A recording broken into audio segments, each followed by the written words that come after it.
velocidad, había una sala donde era copiada prensa de alta velocidad. En 1988 una prueba de radio operador de las fuerzas especiales requería 18 grupos de 5 caracteres IE. QY9Z6GJ4X5, B7, etc. en un minuto. Capítulo 34. Ejemplos que ilustran la naturaleza de las verdaderas destrezas. Los siguientes son ejemplos tomados de la literatura para mostrar varias destrezas que han conseguido algunos operadores. Ilustran claramente la naturaleza subconsciente, automática, de la verdadera destreza en telegrafía, que es una forma habitual de comportamiento, hecho sin intervención o esfuerzo. También muestran que puede ser hecho porque ha sido hecho. La gente que hace las cosas bien no lucha con ellas, disfrutan haciéndolas. Se puede ver que hay una jerarquía de hábitos de destreza, clasificándose desde grados muy bajos a muy altos grados de destreza, cada paso aprendido para mayor libertad de acción que antes. Recibiendo código mientras se está haciendo cualquier otra cosa, tanto en el pasado como en el presente. Hay muchos ejemplos de transmitir o recibir mientras se está hablando o haciendo otras cosas al mismo tiempo. Los viejos operadores de líneas terrestres podían hacer esto normalmente a velocidades hasta de 35 a 40 ppm. Algunos aficionados hoy pueden y suelen hacer las mismas cosas. Transmitiendo y escribiendo al mismo tiempo. Casi todos los viejos operadores de Morse desarrollaron este tipo de destreza en algún grado, y normalmente fueron capaces de enviar con una mano mientras escribían en los vacíos del mensaje el número, hora, fecha, etc., con la otra mano. La presión del trabajo casi lo demandaba en una oficina activa. Transmitir y recibir simultáneamente. Un agente operador regular de ferrocarril en un pequeño pueblo cerca de Salina, KS, fue observado transmitiendo un grupo de manifiestos de ferrocarril, listas de cargas de tren, dando detalles cuando fue llamado en otro cable. Sin pausa, montó su llave con la otra mano, envió un reconocimiento, desmontó el interruptor de la llave, cogió un mensaje en blanco y lo deslizó en la máquina de escribir, lo arrolló en la posición y procedió a copiar el mensaje con un dedo de su mano izquierda mientras continuaba enviando el manifiesto con su mano derecha. Esto no era del todo inusual para operadores regulares, hay muchos ejemplos. Un ejemplo ligeramente diferente es que muchos de viejos operadores de ferrocarriles podían copiar un mensaje entrante con una mano y simultáneamente enviarlo por la línea con la otra mano. Recibiendo 2 o más mensajes al mismo tiempo, un operador de barco lejos de la costa de California tenía la divertida experiencia de haber recibido simultáneamente el mismo mensaje para él desde 2 diferentes estaciones costeras, KPH y KPJ. Ambas le llamaron al mismo tiempo y él le dijo a una que adelante, pero en lugar de eso, ambas comenzaron a la vez a transmitir. Intentó copiar ambas. Esto llegó a ser fácil cuando descubrió que ambas estaban enviando el mismo mensaje. La culminación vino más tarde cuando ambas le facturaron el mismo mensaje. En 1924, en la oficina de la Boston Postal Telegraph, un jefe de cable pretendía que él podía copiar simultáneamente un mensaje en francés con una mano y otro en inglés con la otra mano. Su operador jefe aceptó el desafío, fue raudo y puso un mensaje en cada lenguaje, proporcionando lápices y blocs al jefe de cable, y tuvo los 2 mensajes enviados para él simultáneamente a las habituales velocidades de manipulado. El jefe de cable aceptó su palabra en presencia del resto de los operadores, e hizo perfecta copia de ambos. Un previo operador de la Marina reclamaba que mientras copiaba un mensaje, él podía a menudo anotar mentalmente otros mensajes que estaban interfiriendo con la recepción de uno que estaba copiando, y hacerlo con suficiente exactitud para escribirlos posteriormente. Decía que, especialmente cuando estaba copiando algún material particularmente aburrido, era siempre totalmente consciente del contenido de mensajes escuchados al mismo tiempo en frecuencias adyacentes concerniente a costas lejanas, pagos u otros interesantes aspectos de esas transmisiones. Un experto operador en San Francisco está acreditado haber recibido 3 separados despachos al mismo tiempo, escribiendo cada uno de ellos correctamente por memoria después. Esto se ve un poco arduo. Usando ambos códigos Morse americano y Morse internacional simultáneamente, Robert Dick Johnstone de la vieja KPH era un fenomenal operador, decían ser uno de los mejores de aquellos días. Podía enviar un mensaje en Morse internacional mientras simultáneamente transmitía otro con su otra mano en Morse americano. Similares demandas han sido hechas por otros. Comparación con otras funciones mentales y discusión. No podemos comparar esto en una cierta extensión con otras actividades habituales, tales como conducir un coche mientras pensamos en algo bastante diferente. Más tarde nos maravillamos, comillas hice el stoppen, o continué conduciendo o como la taquígrafa que vio sus notas después de tomar dictado y estaba asustada de ver que había escrito un chiste que había sido dicho en la misma oficina mientras estaba tomando el dictado. Haciendo dos cosas a la vez, una subconsciente o automática y la otra consciente es relativamente común. Por ejemplo, puedo leer en voz alta material impreso mientras conscientemente pienso acerca de algo bastante diferente, y todavía leer de modo que suena significativo, aunque después tenga poco o nada recogido de lo que leí en voz alta y algunas veces maravillado si he incluido algo de lo que he estado pensando en algún punto a lo largo de la línea. Como para los operadores que podían copiar dos mensajes simultáneamente, es posible que ambas acciones fuesen automáticas. Estaban ellos escuchando uno con la oreja derecha y escribiéndolo con la mano izquierda, mientras escucha el otro efectivamente con la oreja izquierda y escribiéndolo con la mano derecha, ¿o qué? ¿O, era uno automático y el otro consciente, aunque hecho justamente a alta velocidad? Si ambos eran automáticos, ¿estaban libres de pensar o escuchar algo todavía diferente al mismo tiempo? Esto se ve posible desde la experiencia de unos pocos que han dicho que estaban atendiendo dos mensajes y todavía escuchando puntos sobresalientes de un tercero, o voces en su entorno. ¿O, es esto algo como la operación sándwich de un gran ordenador donde cada una de varias personas diferentes ve que está haciendo su trabajo como si él solo tuviera el control, mientras el ordenador está aparentemente manejándolos simultáneamente?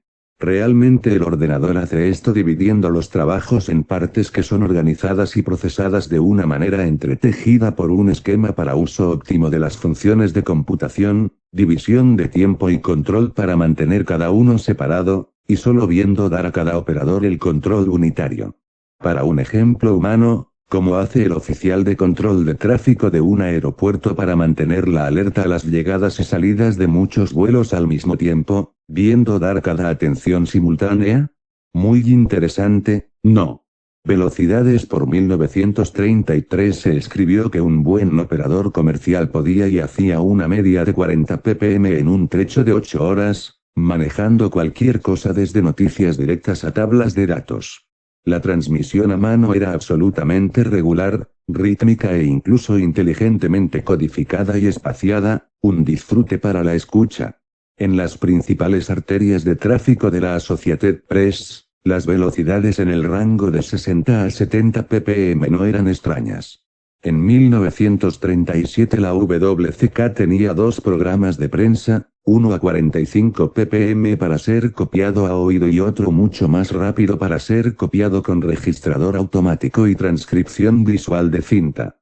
Aunque Pete Pettit y Paul Magarris, operadores de la Armada, podían copiar firme prensa de alta velocidad, y hubo otros corredores. Ralph Graham, W8KPE, un telegrafista de líneas terrestres, demostró en Smithsonian durante la conferencia Agua ante 10 testigos, copiar a 79.4 ppm. George Patterson, W2 GB, primer presidente de Agua a la edad de 94 años podía copiar todavía 50 ppm, pero se quejaba que su velocidad de transmisión había descendido a solo 35.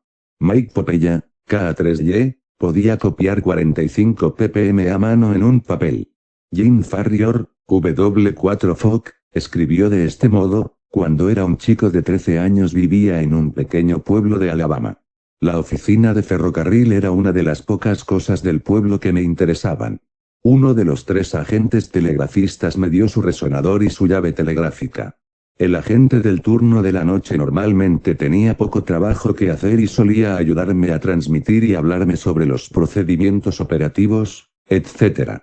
El resonador estaba casi siempre activo, Y gradualmente llegué a ser capaz de copiar directamente del cable.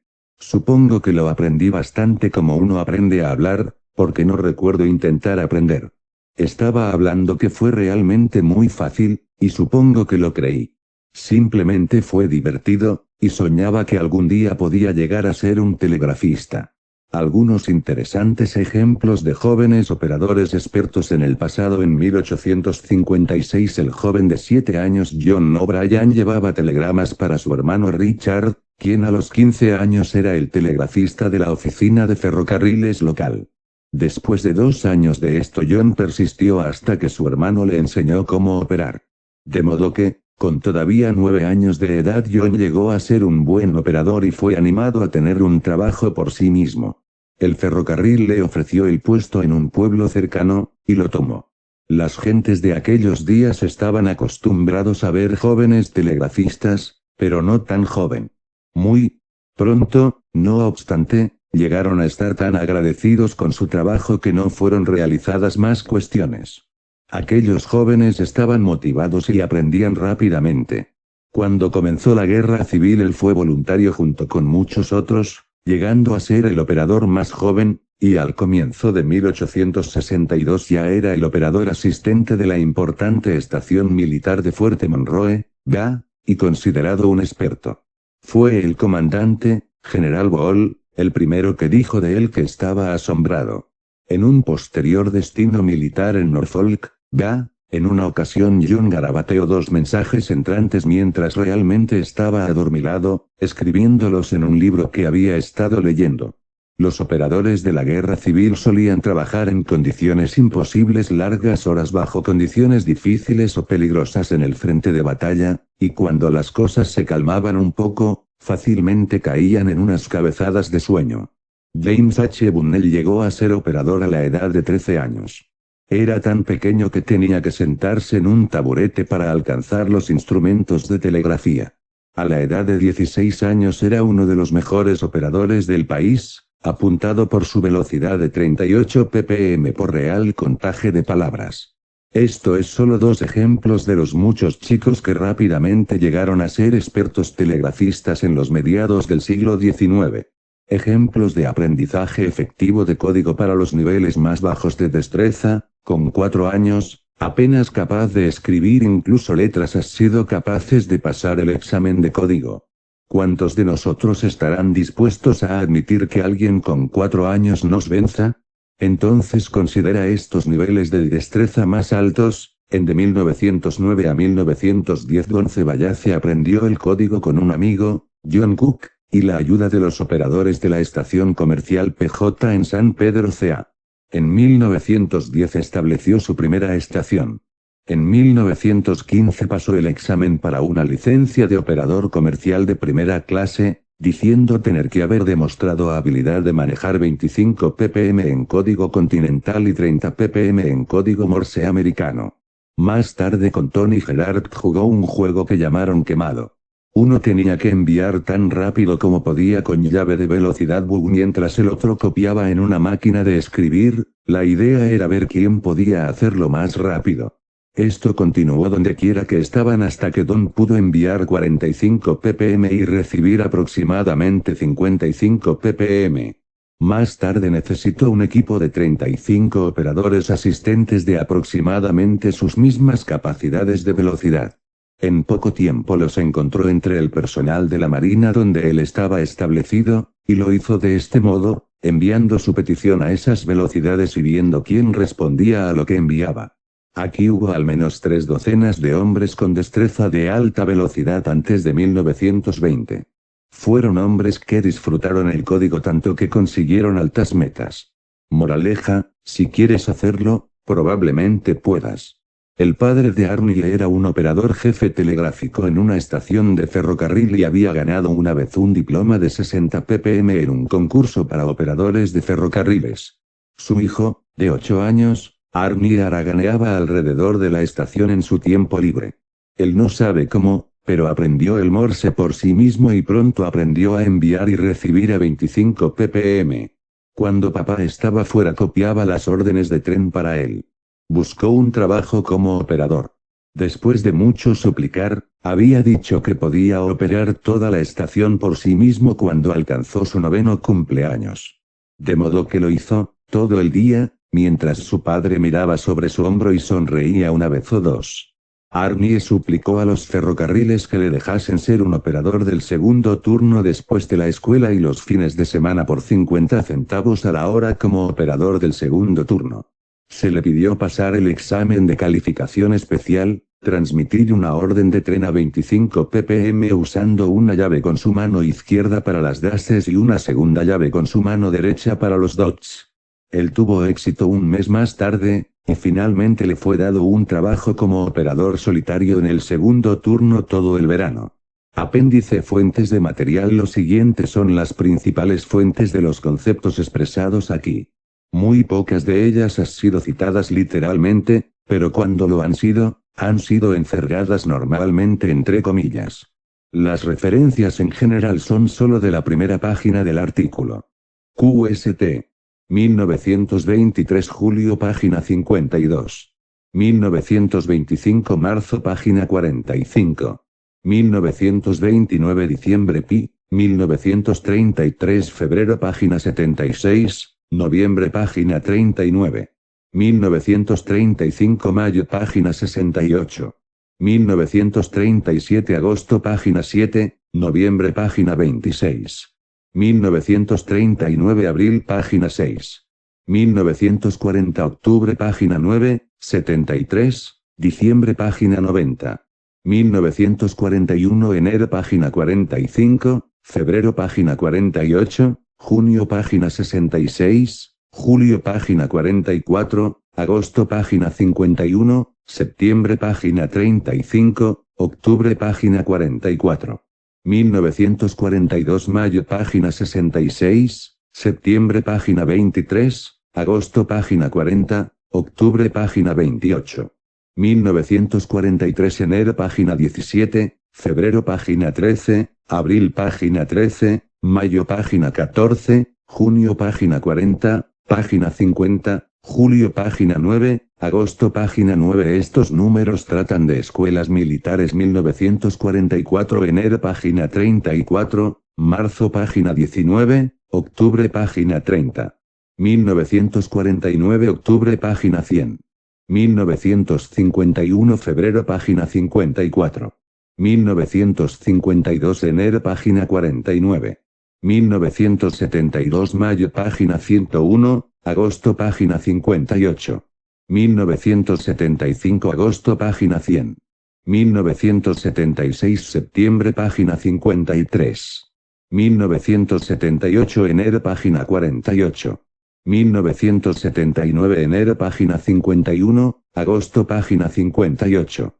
1982 diciembre página 55. 1983 enero página 76, página 77 agosto página 30, octubre página 30. 1985 agosto página 49. 1989 enero página 9. 1991 octubre página 60, página 66. 1992 marzo página 51 Han Radio. 1988 enero página 10, página 35, página 36 Magazine. 1971 diciembre página 83. 1972 febrero, julio página 120. 1978 enero página 8 CQ. 1959 febrero página 63. 1963 enero página 47. 1970 diciembre página 35. 1972 marzo página 45. 1973 marzo página 28. 1987 octubre página 106. Diciembre página 56 World Radio. 1987 noviembre página 24. 1989 febrero página 7, 42. 1991 agosto página 56 Break-In diario oficial de la NZRT, columna Morseman por Gary Bold, varias publicaciones. Radio, 1935, ¿cómo se hacen los radiotelegrafistas? 3 partes, McElroy enero, febrero, mayo. Artículo relatado en Radio News noviembre de 1939. Keynote CW Fists Club, varias publicaciones. Dots and Dashes, Morse Telegraph Society. Varias publicaciones. Learning de Radio Telegraph Code, John Hunton, ARRL 1942. YOUR Introduction to Morse Code. ARRL 19. ARRL National Educational Workshop 1, 2, 3. Conquer the Code Bit RHYTHM, artículo, fuente desconocida. Páginas 17 a 21. Old Guides and New Babes, Alvin Harlow 1936. Army Technical Manual TM 11 a 459, tu 31 de marzo del 16. Sparks Journal, varias publicaciones. Morsum Magnificat, edición inglesa, varias publicaciones. Radio and Book Villor edición 21. Radio Simplified, What It Is, How to Build and Operate the Apparatus, por Louis F. Kendall y Robert P. Kohler, John C. Bonston Co. 1922. Psychological Review volumen 4 1897. Página 27 a 53. Volumen 6 1899. Página 345 a 375. Journal of Experimental Psychology 33 1943. The Relative Difficulty of Morse Code Alphabet Characters Learned by the Bole Method SDS Sprague. Página 108 a 114. Journal of Applied Psychology 1943. New Method of Teaching Code Reception at Columbia. Página 407 a 415. Errors Made in Telegraph. Página 504 a 509. 1944. Errors, History. Página 254 a 266. 1945. Second Level Training in Reception. Página 161 a 3. 1946. Effect of Phonetic Equivalence. Página 265 a 270. Memory, Surprising New Insights into How WR Remember and W Forget, Elizabeth Loftus, 1980. Zeitschrift Verrangewandte Psychologie und Charakterkunde. Febrero de 1936, páginas 1 a 70, Ludwig Kocharbeit Psychologische Untersuchungen T, Ticket, Fr. Funker de Candler System, Junior Course. Walter Candler. Edición 1939. Buco FFACTS About the Candler System. Edición 1939. The American Telegrapher, A Social History 1860-1900. Edwin Gabler 1988. Brass Pounders Young Telegraphers of the Civil War. Alvin F. Harlow 1962. The Military Telegraph During the 153 War, 2 volumen. William R. Plan Peak Performance. David R. Krauss 1984. The Psychology of Skill. William Frederick Book YOUR First YEAROF Teaching Shorthand and Transcription. Marion M. Lamb Geschichte Telegraphie. Caras, Braunschweig 1909. Página 347 a 350. Geschichte der Nachrichtentechnik, V. Asof. Band 2. Página 198 a 208. De History of Telecommunications por George P. Oslin, 1992. Mercer University Press, capítulo 2 de American Leonardo, Carlton Mabe 1943, Nueva York. Samuel F. B. Morse, Letters and Journals Students Manual for the Practical Instruction of Learners of Telegraphy, J. H. Bunnell y Co. 1884, reimpreso por L. A. Bailey de Edison Album, Lawrence A. Frost 1969, Seattle Cyclopedia of Telephony and Telegraphy Volumen 4 American Technical Society, 1911 y 1919. Correspondencia personal de R. J. Miller, Teleplexco 22 de octubre de 1942. Raymond Cavite, Dodge Telegraph School L.R. Donald, concursante de alta velocidad. Ivan S. Coggeshall, Western Union, concursos y miscelánea. John F. Rillinger, KC1Mi, código de alta velocidad. Donald K. de Neuf, WA1 SPM, varios aspectos viejos y nuevos. George Hart, W1NJM, código alta velocidad. Tony Smith, G4FI, General and Historical L.A. Bailey, operador Morse americano. William K. Dunbar, K9IMV, AD9E, operador Morse americano Berle de Francis, W0SZJ, operador Morse americano Charles Bender, W1WPR, antiguo jefe operador WA1WARRL Station Cecil Langdoc, el CAR, IN, cintas Morse americano James S. Farrior, W4FOC, programas de ordenador para ambos códigos, Barren Leard, AA5Y, General Steven de Katz W2VIC, General Tom Pereira K2DCY, General Louis Moreau, W3WRE, General Lorraine McCarthy, N6 CIO, General Carl Chaplain,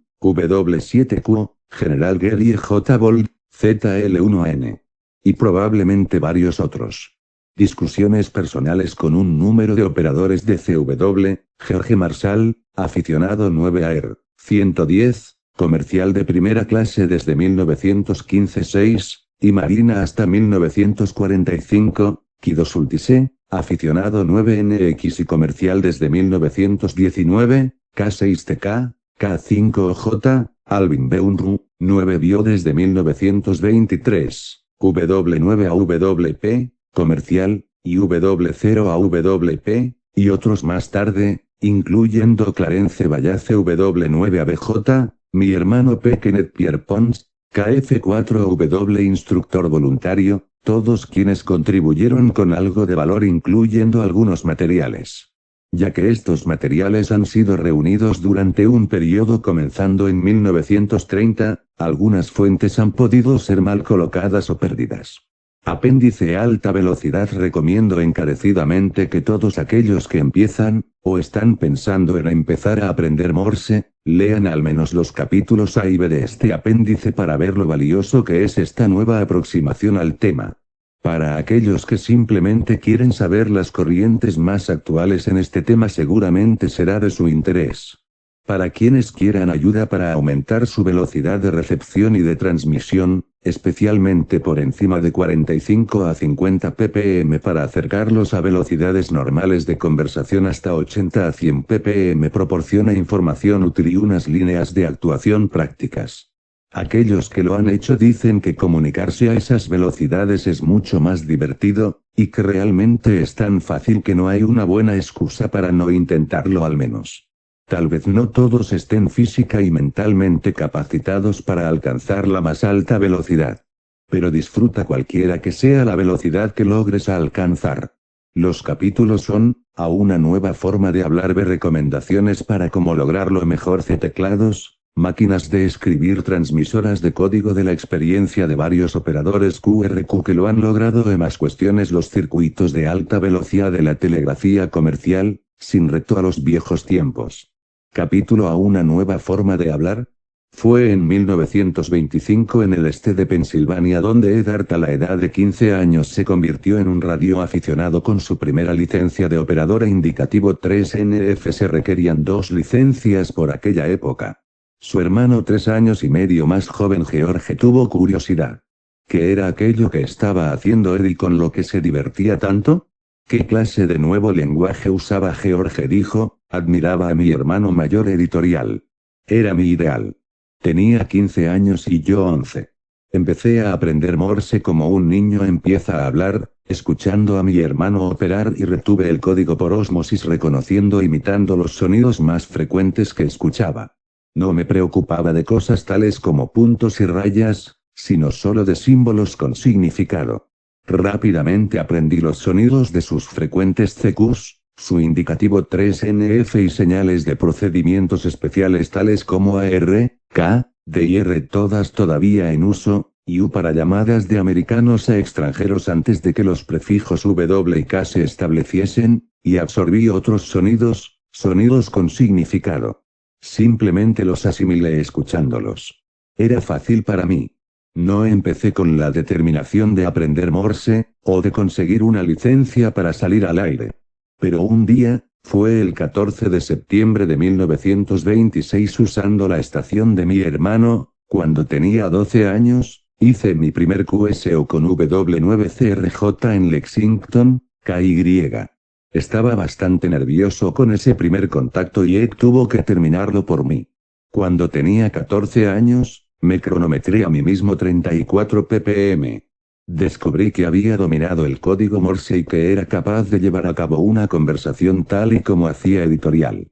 Así que mi consejo es que adquiráis destreza con el código, sentaos y escuchad, y seguid escuchando y quered entenderlo. Cualquiera que haya aprendido a hablar y pueda escuchar puede aprender CW. Es fácil, simplemente vive con ello y vendrá a ti. El código Morse es solo otra manera de hablar, los jóvenes y los adultos sin duda comenzarán a aprender de diferente forma. Aprender CW conversacional es más como aprender a hablar que aprender otro lenguaje.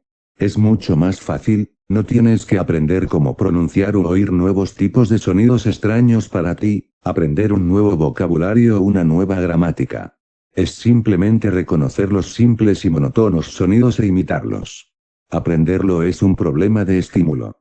En mi opinión, lograr una elevada velocidad en CW es una progresión natural, si lo aprendes bien al comienzo y continúas practicándolo del modo correcto. Recibiendo, Jorge durante muchos años ha sido capaz de leer código a más de 60 ppm, casi 70 ppm, pero ahora solo puede transmitir a alrededor de 40 ppm, y así sus QSOs o iria raramente sobrepasan esa velocidad. La mayoría de nosotros hablamos con tal fluidez y tan fácilmente que raramente pensamos en qué diferentes somos unos de otros y de los animales. Desde que nacemos estamos en el camino correcto para aprender a expresar nuestras necesidades, agua, comida, librarnos de algo molesto, compañía, cuidados y afecto. Ser parte de la familia y de la sociedad que nos rodea, comunicándonos primero con el lenguaje corporal y simples gritos, y pronto en el lenguaje hablado con la familia, los amigos y los vecinos. Tras el lenguaje, la comunicación es ese creciente sentido de nuestra habilidad para pensar. El pensamiento humano es una actividad divina, un don divino. Primero tendemos a pensar en cosas concretas, cosas vistas, sentidas, saboreadas, olidas u oídas. Pero pronto empezamos a tener pensamientos de cosas que no tienen una existencia física, cosas que recordamos o imaginamos. También aprendemos a pensar y expresar nuestros pensamientos acerca de esas cosas. Y la gente de todo el mundo hace esto en los más de 6.000 lenguajes y dialectos diferentes reconocidos. Escribir y aprender a leer son otras habilidades, no naturales o inherentes o innatas, pero a base de práctica se convierten en casi automáticas, como lo es el habla. Aprender a escribir y leer implica un esfuerzo consciente por parte de uno, y mucho de práctica activa. Registros escritos de lo que una vez se dijo se han mantenido desde al menos 6.000 o 7.000 años. A cadenas de sonidos hablados o sílabas como en japonés, etc. y a veces palabras completas chino se le dieron símbolos arbitrarios pero convencionales.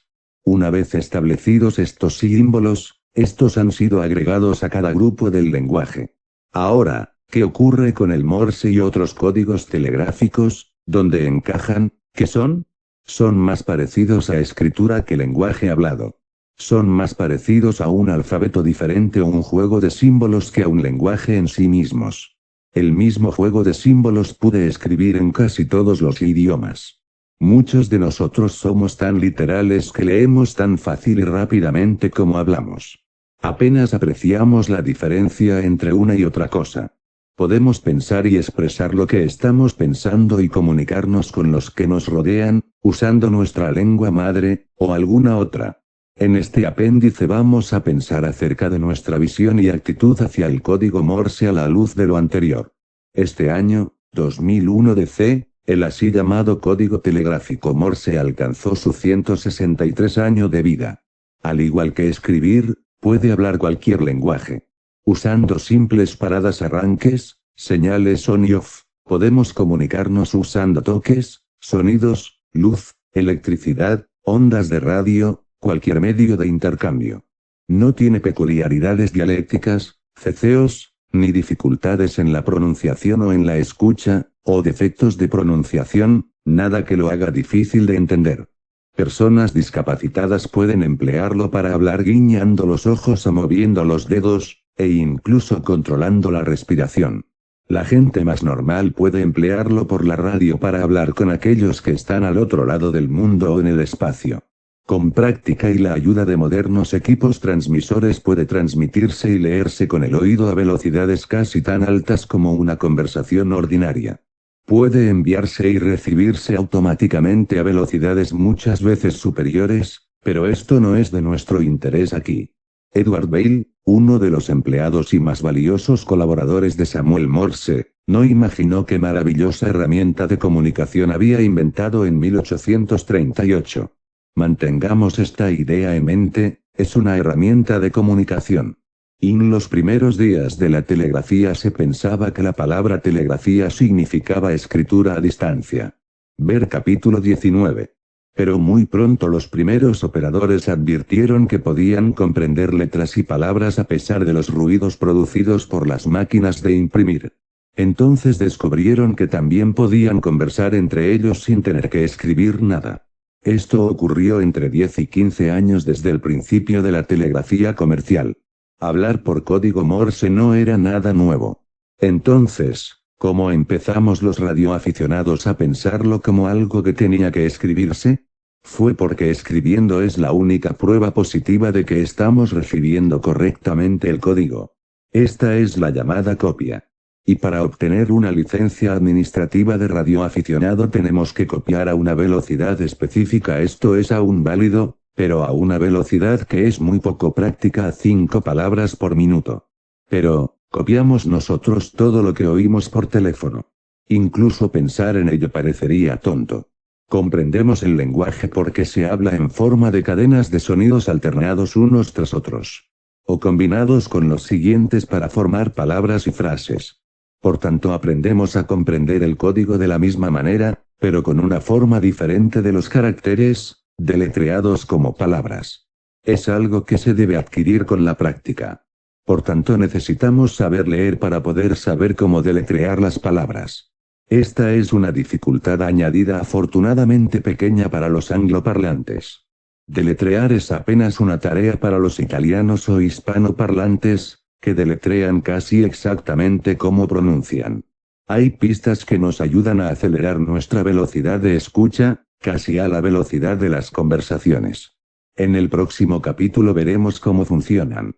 Capítulo B. Recomendaciones para cómo lograrlo mejor. Lenguaje normal. Los expertos nos dicen que el rango normal de lenguaje está entre 100 a 300 ppm. A más rápido hablamos, más corto es el tiempo que los miembros articuladores labios, lengua, mandíbula, garganta y pecho abdomen tienen para moverse, y articulan con menos precisión, y tienen menos tiempo para mantener la posición de cambio. Para hablar inglés normal lento debemos articular aproximadamente 2 a 1,3 sílabas por segundo. La media de la palabra inglesa es aproximadamente una longitud de 1,4 sílabas. ¿Qué podemos aprender comparando los ejemplos en el capítulo de posterior en este apéndice? Unos pocos han comenzado el modo correcto, el modo normal, aprendiendo los caracteres Morse como sonidos individuales desde la primera exposición, y simplemente continuaron practicando de ese modo, desde letras a palabras, de palabras a frases y sentencias a su velocidad tope. Aquí está como uno de ellos lo describió: cuando alcanzas una sólida velocidad de lectura, entonces debes tener el deseo de querer ir al siguiente nivel de velocidad de lectura. Puedes hacerlo con cintas, pero el mejor modo es comunicar con un amigo en el aire o de otra manera que puede empujarte al siguiente nivel, y quien te enviará en un modo regular.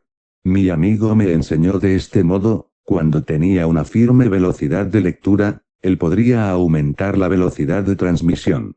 Cuando no podía leer tan firme a la velocidad aumentada, entonces me enviaba a todavía una velocidad más alta. No era capaz de tomar mucho de ello, pero cuando volvía a la que antes no podía leer firmemente, me sonaba más lenta y podía leerla fácilmente. En otras palabras, él no rebajaría la velocidad porque yo no lo tomase firme, sino que iría más rápido y me dejaba escuchar durante un rato, incluso si solo podía tomar una o dos palabras. Luego, cuando descendía a la velocidad más baja, debería verse más lento y podía leerlo. Si no quieres practicar de este modo, entonces no lo hagas. Pero si disfrutas retándote y quieres ir más rápido adelante. Si amas el código puedes desear avanzar. Algunos de nosotros tenemos limitaciones naturales y algunos de nosotros simplemente asumimos o imaginamos que estamos limitados. Sé honesto contigo mismo, sé realista. Acepta las limitaciones naturales, tal como parálisis, dolor severo, etc., o elúdelos, pero no añadas cosas imaginarias. El factor más importante para promocionar de verdad el aprendizaje de telegrafía de alta velocidad es querer aprenderlo más rápido. Esto puede ser porque quieres simplemente sobresalir y estás interesado en mejorar tu propia destreza. Puede ser un deseo de reto a ti mismo para mejorar tu velocidad de entendimiento, o puede ser competencia con otros, por ganar. El siguiente factor importante es la buena voluntad de usar otros métodos o tecnología que me ayudará a avanzar. Los teclados nos permiten enviar más rápido. Casi nunca podemos aprender a recibir más rápido si uno no puede enviar más rápido. Esto es de sentido común. Luego viene la buena voluntad de aprender y disfrutar el proceso de aprendizaje. Otras sugerencias ofrecidas son: así eres más o menos normal, olvida que nadie haya dicho que puede ser duro. Piensa de ello como siendo fácil y divertido, una cosa disfrutable a hacer. Disfruta cada pizca del proceso de aprendizaje, al igual que el uso de comienza del modo correcto, y mantente haciéndolo.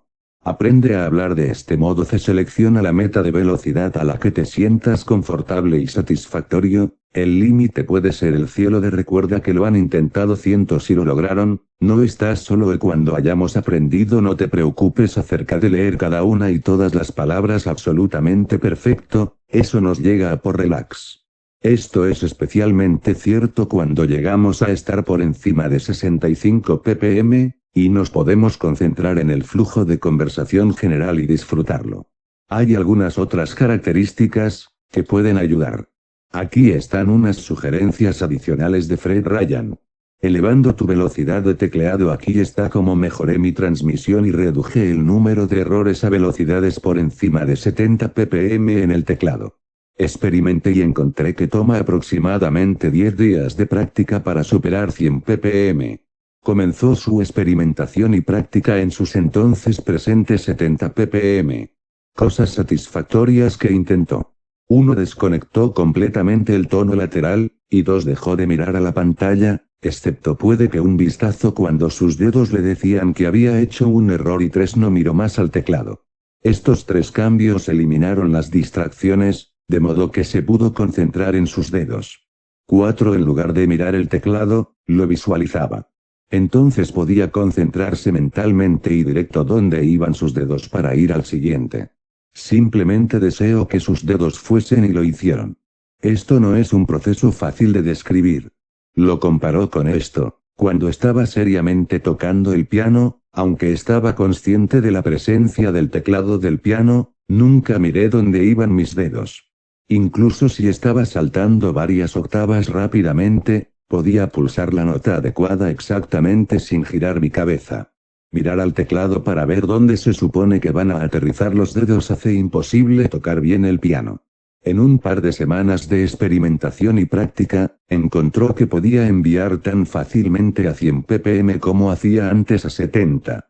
Pero se sorprendió más porque ahora podía charlar tan fácil a 100 ppm como podía antes a 70. Él dijo: puedo tener las ideas organizadas a tiempo para mantener los dedos ocupados a esas velocidades más altas. Cuando dominé esta técnica me sorprendí que el flujo de ideas yendo a 100 ppm llegara a ser muy fácil. 5. Una cosa más, necesito mejorar la cadencia de su envío, enviando cada letra exactamente a la misma relación. Decía: los errores que hago, tal como enviar dan por and, son debidos a tener el dedo de la de fuera de cadencia, demasiado rápido para permitir pulsar al dedo de la N. Ahora me concentro en mantener la cadencia constante, algo que nunca hice en los pasados 50 años. He pensado que podría ser realmente duro pensar en dominarlo. Pero no lo fue. Como lo vio y lo pensó, lo hizo. ¿Son estas las sugerencias que necesito seguir? Otros han mencionado ejercicio regular, dieta saludable y modo de vida. Esto es de sentido común.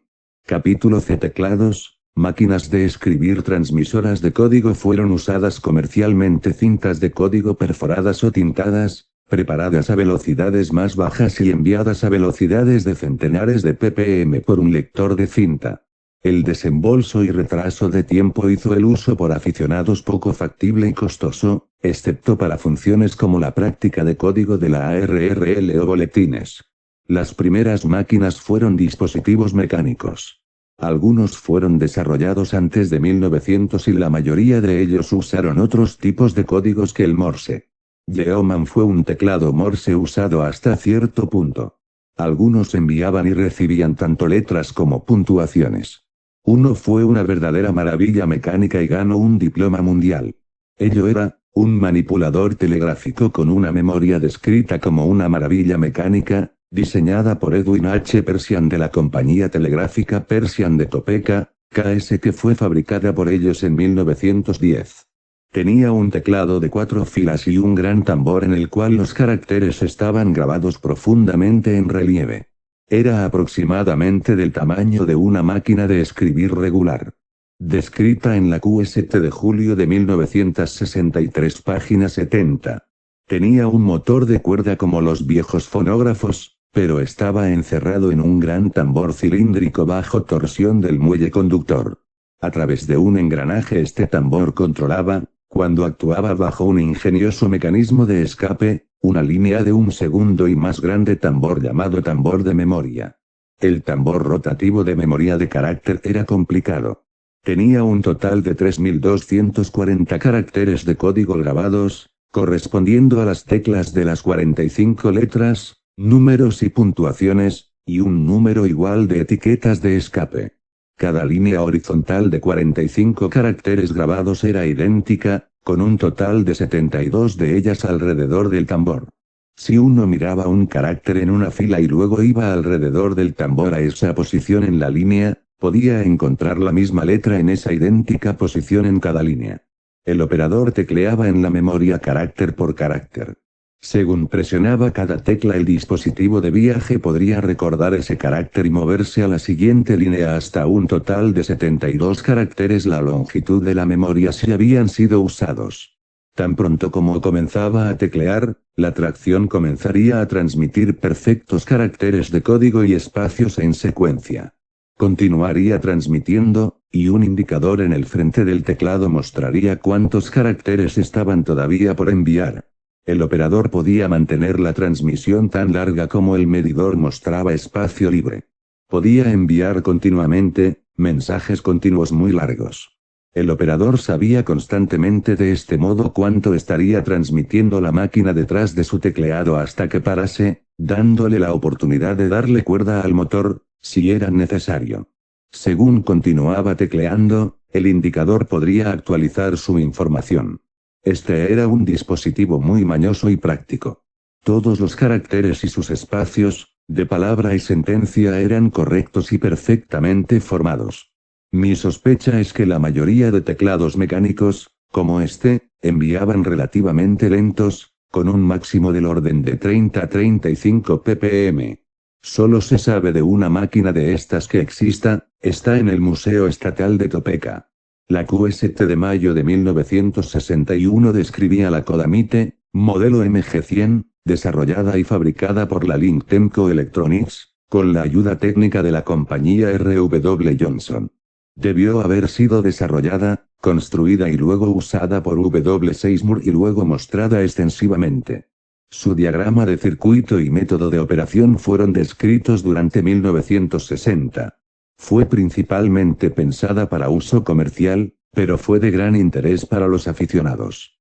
Fue instalada en una pequeña maleta de transporte con una tapa abisagrada, midiendo aproximadamente 165 milímetros de ancho, 115 de fondo y 85 de espesor. Las teclas de carácter en un tambor extendido totalmente de lado a lado en 4 filas verticales, y los controles de tiempo y nivel estaban en lo alto del teclado. Estaba autoalimentado por una batería interna de 9 voltios. Su salida estaba controlada por un altavoz y oscilador autónomos. Operaba como una máquina de escribir, tocaba una tecla y la dejaba ir, y el carácter deseado era producido automáticamente, una letra al tiempo.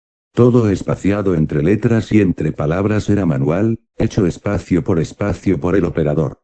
En diseños de teclados posteriores, los caracteres de código fueron definidos por los espacios entre los 168 elementos de cada carácter, usando lógica digital, no por los elementos de arranque y paro del tono.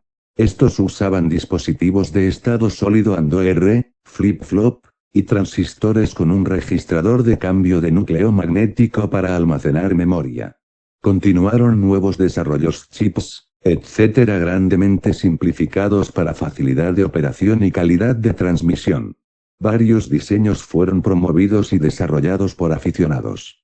Algunos pocos de estos y algunos diseños comerciales están en la QST de julio de 1965, página 11 a 20, QST de julio de 1969, página 11, agosto de 1970, página 47, QST noviembre de 1973, página 56.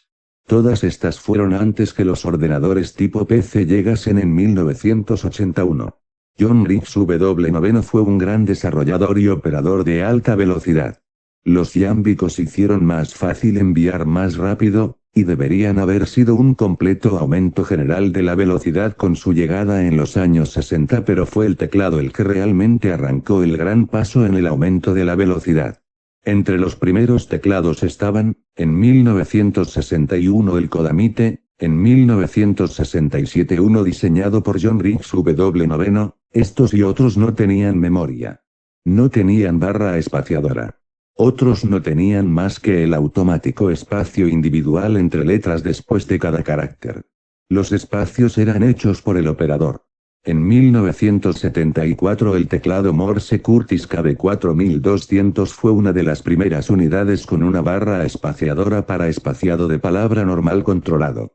También tenía una mini memoria que permitía teclear 64 caracteres delante de la transmisión.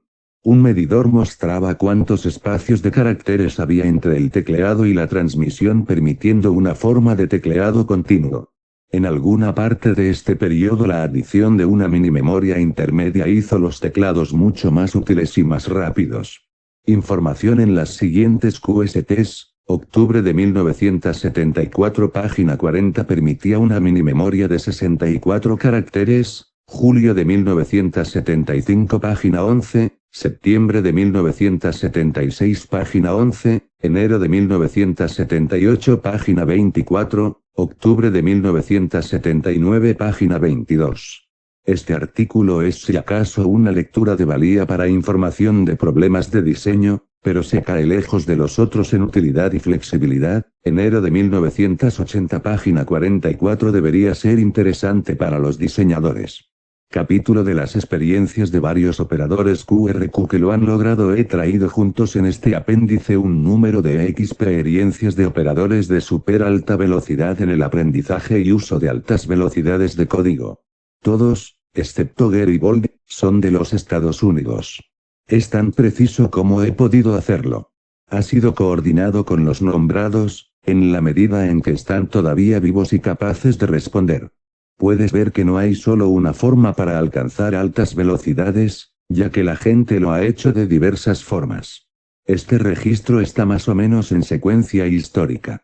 En las etapas de concurso, las más altas velocidades de envío de código por llave estaban en el rango de 45 a 55 ppm usando un bug. Las velocidades de prueba por encima de esto fueron logradas por máquinas de transmisión comerciales de cinta perforada de alta velocidad. La demostración para ganadores en aquellos días era la capacidad para copiar. La habilidad para leer no contaba. Uno, si acaso el mejor conocido y más famoso operador a altas velocidades es Ced McElroy, quien desde 1922 casi permanentemente mantuvo el récord de alta velocidad. Fue un telegrafista comercial, no un aficionado.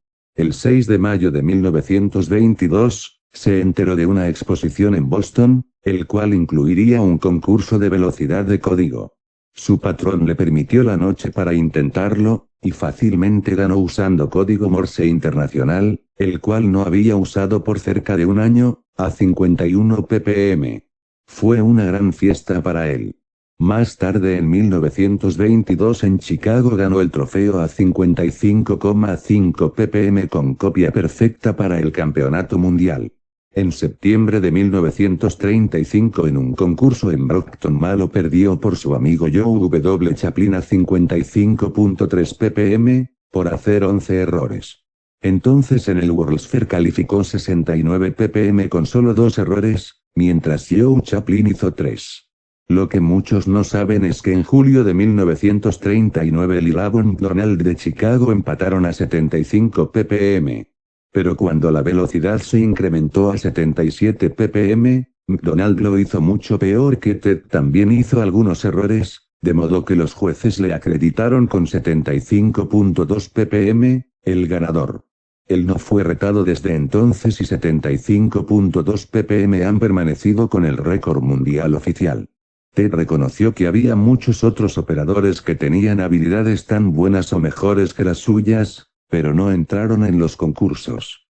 Lo que la mayoría de la gente no sabe es que Lavon N. McDonald era igual a él, pero debido a un desliz en el incremento para el intento a 77 ppm, pensaba haber sido técnicamente el ganador. Ted nació el 1 de septiembre de 1901 y murió repentinamente en noviembre de 1963. Era uno de 4 hermanos telegrafistas. Dejó la escuela en 1916 y fue a trabajar para la Western Union como mensajero. Según pasaba por los telegrafistas, veía cuántos de ellos podían despreocupadamente despachar 50-60 mensajes por hora. Logró que alguno de ellos le enseñase el código Morse durante sus periodos de descanso de 15 minutos. Después de unas pocas semanas imaginó que era un buen operador. Consiguió una prueba. Estaba difícil, pero le dio un inicio. Encontró gradualmente trabajos de telegrafista aquí y allá y finalmente concluyó en Fort Devons, cerca de Yeremia, donde continuó hasta el final de la guerra en 1918.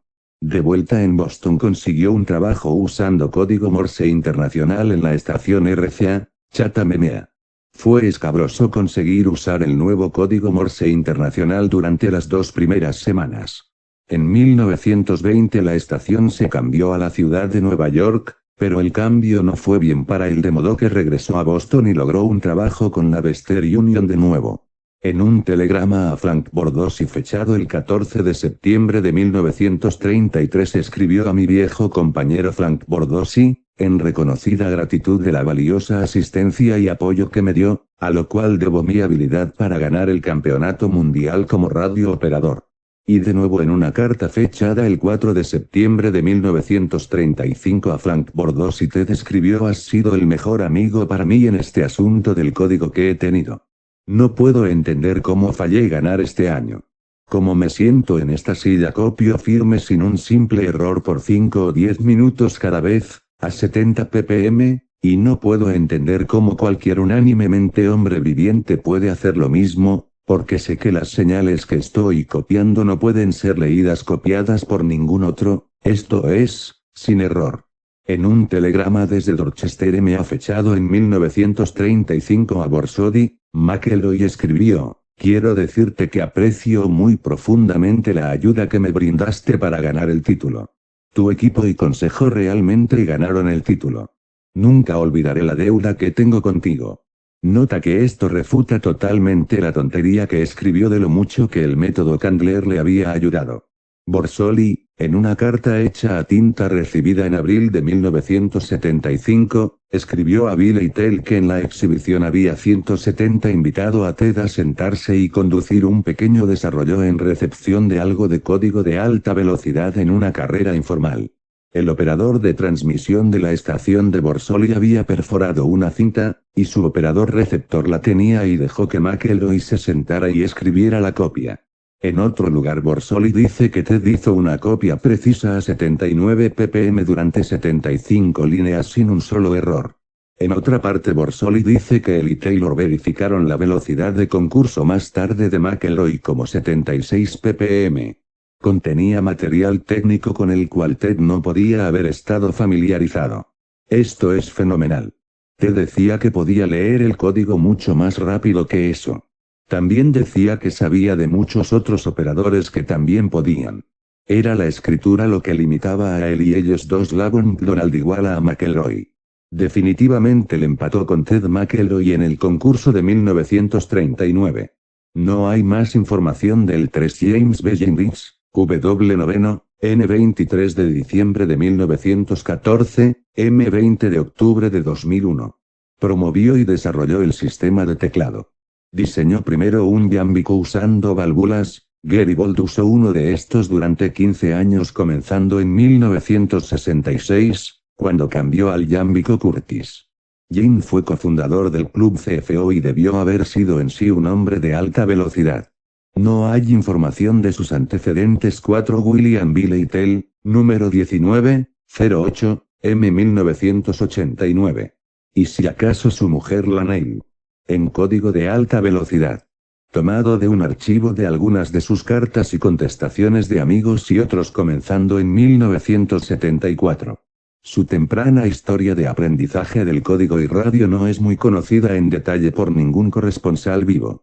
Estuvo activo en radio en los comienzos de los años 20, y estuvo familiarizado con los argumentos entre entusiastas de la chispa y CW en aquellos días.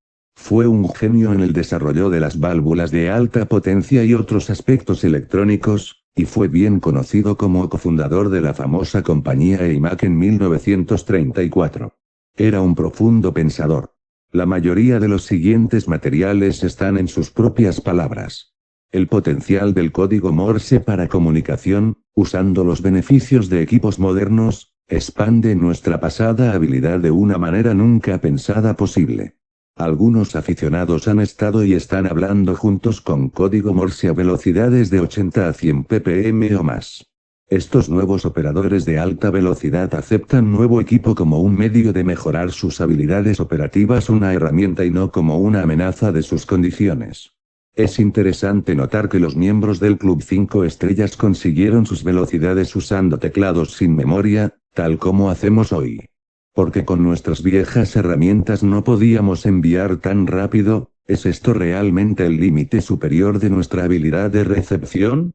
No nos resistamos a usar otros métodos operativos mejores o equipos que nos permitirán mejor uso del código, simplemente porque tengamos unos vagos pensamientos románticos de las cosas del pasado. Hemos olvidado la historia de los manipuladores. Para y piensa los beneficios que hemos hecho en facilidad y rapidez cuando fuimos de un manipulador vertical a un lateral, a un bug, y luego a un yambico. ¿Es el teclado algo malvado?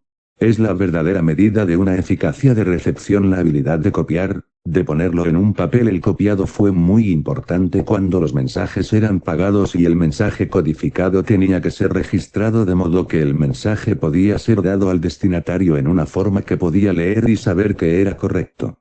Los mensajes oficiales gubernamentales, diplomáticos y militares requerían precisión.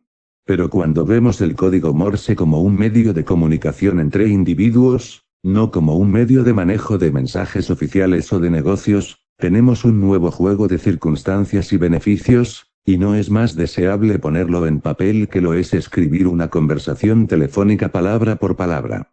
Este uso del código puede llegar a ser un desafío para dominar el código y usar el moderno equipo asociado disponible a velocidades por encima y debajo de 80 ppm. Por ejemplo, en una rueda de debate uno puede transmitir una idea mientras espera para que un transmisor de SSB actúe el box.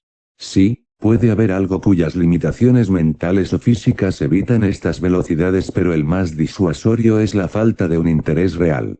Una vez que determinas dominar el código Morse, creo que se encontrarás que la práctica puede ser tan divertida como la operación. El ingrediente final y más importante es la determinación a usar el teclado, y cualquier otro equipo útil. Buen código llega a ser fácil a altas velocidades. Buen espaciado tiende a ser un problema, pero uno que la práctica puede vencer. El Club 5 Estrellas requería originalmente 70 ppm, pero pronto se elevó a 80 ppm. Hubo 4 miembros originales, pero por 1974 el total se había incrementado a 10. Debe haber habido otros que también fueron cualificados. Ver la QST de noviembre de 1974, página 155 para una buena foto de Bill y su esposa Laney en un anuncio. Promocionando el TNT Triton, trabajando bien con una entrada de manipulado de código de alta velocidad. El membrete da el Butroranchi Laboratorio en Dayton, NV 89403, Y fue fechado el 24 de agosto de 1974. 5 Tom Olderman, W4BQF. Historia en primera persona. Como un chico de 8 o 9 años estaba maravillado que mi padre encontrara entretenimiento de estar sentado en una mesa de escribir copiando todos aquellos dits y das, pero podía decir que era algo que él disfrutaba enormemente como operador de una red de tráfico de CW. Por eso no empecé de aficionado con la más despreciable actitud negativa acerca del código y así nunca generé la actitud nunca seré capaz de hacer eso. De hecho, copiar CW es uno de los mayores disfrutes que conseguí de esta afición. Es divertido. Antes de finalizar mi año como aficionado novicio, ya estaba en las redes de tráfico de CW disfrutando tremendamente. Así que los pasados 49 años desde 1951 he estado gozando de la CW y todavía pienso que es diversión. Todavía estoy disfrutando altas velocidades a cerca de 80 ppm como W3NJZ, K3 teléfono, KB9XE, y acoso a cada uno de los otros en la noche del miércoles durante una hora en 3533 MHz. Mi colega de alta velocidad, Ira NU2C, me desafió a determinar lo rápido que realmente podía leer código.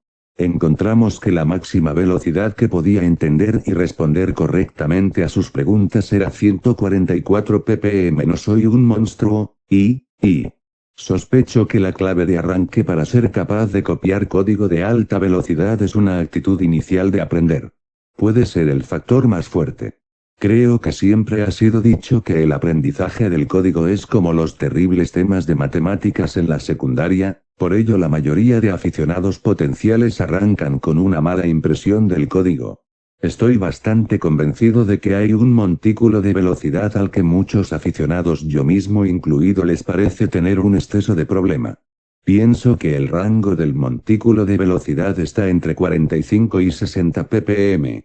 Casi todo al que he ayudado lo tenía en el área de 60 ppm, ha sido un tiempo extremadamente difícil desenmascarando esa mítica actitud negativa y leer realmente más rápido que a ese punto. Puedo imaginarlo, muchos de ellos pensaban cuando les decía que intentaran no pensar que leer a 60 ppm es algo que no podían hacer. Piensa en ello como aprender un modo diferente de hablar. Porque estoy convencido que la CWQRQ es simplemente como conversar en un segundo lenguaje. ¿Cómo hace uno para leer CW a 80 ppm o más? Puedo decirte honestamente que no tengo una pista. Alrededor de 50 a 60 ppm uno no lee más dots y dashes, literalmente comienzan o continúan leyendo palabras. Según aumenta la velocidad, no piensas en leer palabras nunca más. Entras en el flujo de la conversación y literalmente empiezas a leer frases o sentencias completas. Por raro que parezca, encuentro que cuando se lee por encima de 80 ppm, no me doy cuenta que estoy leyendo código, a menos que una palabra importante esté mal deletreada o sea cortada en el teclado. No me concentro en el código, me concentro en lo que está siendo dicho. No hay diferencia en hacer eso, como teniendo una conversación fluida en francés por un nativo americano. Lectores de código, ciertamente me molesta que muchos aficionados piensan que si usas un teclado y o corres CW por encima de 30 ppm, es que debes estar usando un lector de CW. Pienso que eso es otra parte de la universal actitud negativa acerca del código. Algún tiempo alrededor de 1968-69 comencé a intentar copiar el